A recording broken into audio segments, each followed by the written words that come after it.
Let's go to Helga. Maybe you should come here because you don't have a microphone. Exchange with Wolfgang. Yeah.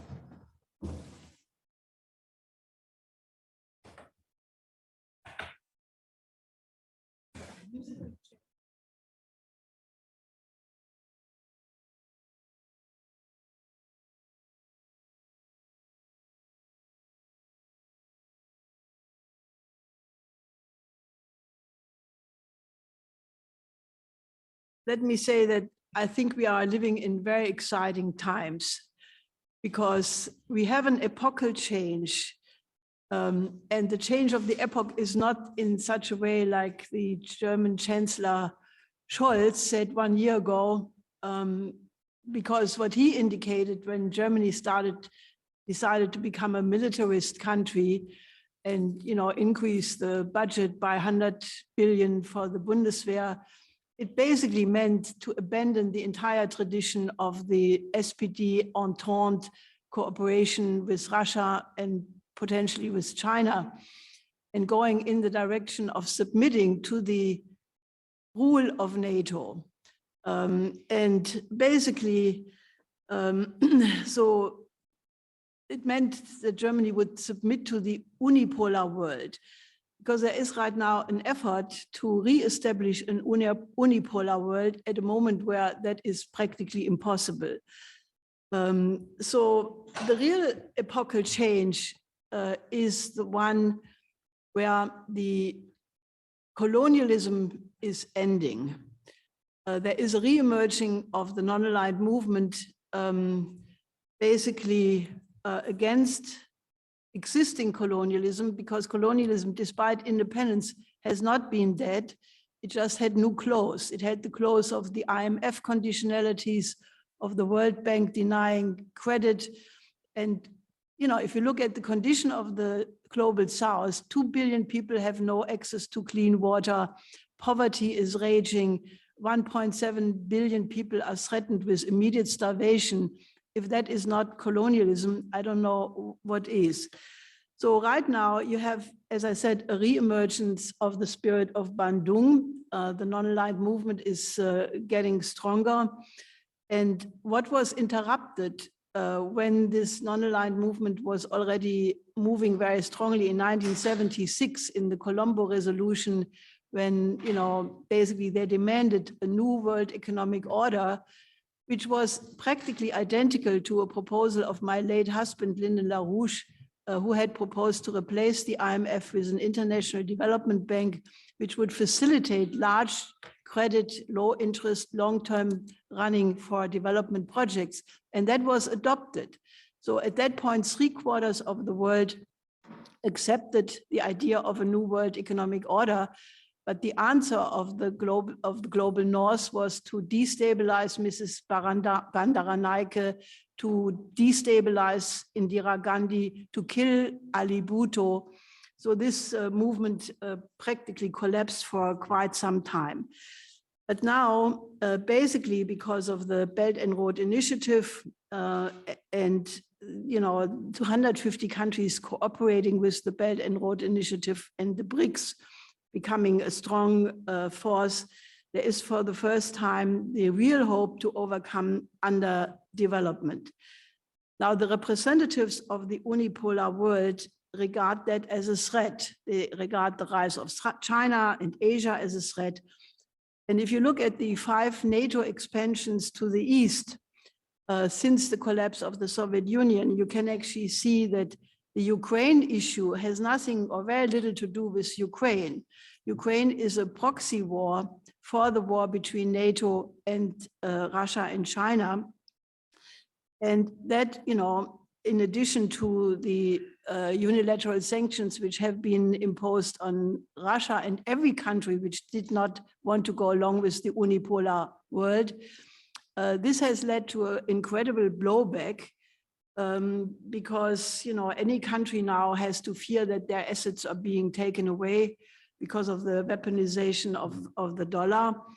And basically now you have a situation where the BRICS plus, that's the BRICS plus 17 countries who want to apply for full membership, the Shanghai Cooperation Organization, the Eurasian Economic Union. They are building a new financial system with a new currency based on commodities, no longer on monetarist values. Now, one key influence again here is Sergei Glaziev, who is a leading economist in Russia, who is very in affinity with the ideas of my late husband, Lyndon LaRouche. What is the answer of the West? They go for global NATO. They just had a meeting between NATO and the EU, where they decided to make an agreement whereby each member of the one organization would be completely, accessible and related to the other one. Now, on the question of the nation state, I was not asked if I agree with this EU-NATO agreement, nor anybody else. So much for democracy in this. Now, other parts of this are the AUKUS, the military agreement between Australia, Great Britain, and the United States, and the UK-Japanese reciprocal access agreement, which again means that the mechanism is such that each one has access to all the facilities of the other one. So what is this global NATO for? Do we need global NATO? I don't think so, because it's basically for a showdown with Russia and China. Now, the US is having second thoughts about the Ukraine war because they say we are using up all the ammunition in Ukraine, which we need for the showdown with China, which one general said will take place in 2 years. So the RAND Corporation, which is very influential in the US government, just put out a study saying not to have a long war in Ukraine for this reason that, you need the ammunition for China. However, the several British generals and military said, no, this is no good. We have to have a direct confrontation between NATO and Russia in Ukraine right now. Let's retake the Crimea. Let's give them not only Leopard tanks and Abrams tanks, let's give them rockets, let's give them fighter jets, even troops on the ground. And that is very clearly a prescription for World War III. And that is the concern of more and more people right now in many countries of the world, in Latin America, in Asia, in Africa. And the reason why, the many countries of the developing countries did not want to side with the United States and the EU on condemning Russia is because they don't want to have World War III. And as Sukarno and Nehru said at the first Bandung meeting, the nuclear weapons will also destroy the global south, even if it seems to be far away, because if it comes to a nuclear war, there will be a 10-year nuclear winter following, which according to all military experts, I trust, will extinct every life on the planet. And that is the big challenge we are looking at. So we are on the verge of World War III. There is a growing peace movement emerging in the world right now, which was dormant for a very long time. There will be a very big demonstration in Washington on the 19th of February, where we have succeeded to put a broad alliance of right, left, middle, mainstream, of people who oppose this war. And this demonstration will be repeated 1 week later in Europe, also in many countries. And I would urge all of you, please help to build that demonstration as a manifestation against this danger of war. Now, to be against the war is not enough. It's the first necessary step. But then we need a new international security architecture, security and development architecture, which must take into account the interest of every single country on the planet. Because if it doesn't, it doesn't work, as you could see by the Versailles Treaty, which was just the beginning of the development to the Second World War. And emphatically, I would argue against one of my previous speakers that the nation state is very important because, the Peace of Westphalia established several important principles. First, for the sake of peace, take into account the interest of the other and every other. Secondly, for the sake of peace, you have to forgive past crimes because in a war, atrocities happen all the time. And thirdly, in the reconstruction after the war, the state has to take a crucial role, which was the beginning of mercantilism and cameralism. So therefore, you know, I'm campaigning in the Schiller Institute. We had several conferences over the last year in particular, but even before, to put on the agenda such a new international security and development architecture. Now, I have proposed 10 principles, which I'm not going to elaborate here, it's too long, but you can read them in the internet, what such an architecture should be based on. And I just want to very briefly reference them here. First of all, it should establish the sovereignty of every country, of every nation state. Why is the nation state important? Because it is the only form of government which has representative government and which can, especially in times of crisis, protect the common good of the people.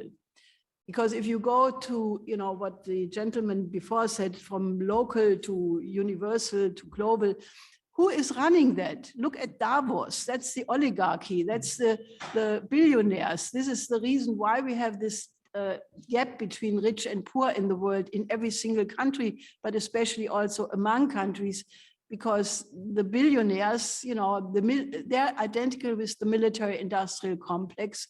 The city of Wall Street, the city of London and Wall Street are identical with what Ray McGovern, the famous American peace proponent, calls the MITI-MEC. Now, MITI-MEC is military, intelligence, Congress, think tank, media, complex. I probably forget something, but it's a little bit more than the military industrial complex Eisenhower was warning against. So that MITI-MEC is what is running this. They are behind the war danger. They are behind the effort to escalate. They are having the idea to ruin Russia, as Mrs. Baerbock is saying continuously. They are behind the idea of decoupling from China, which is economically completely insane.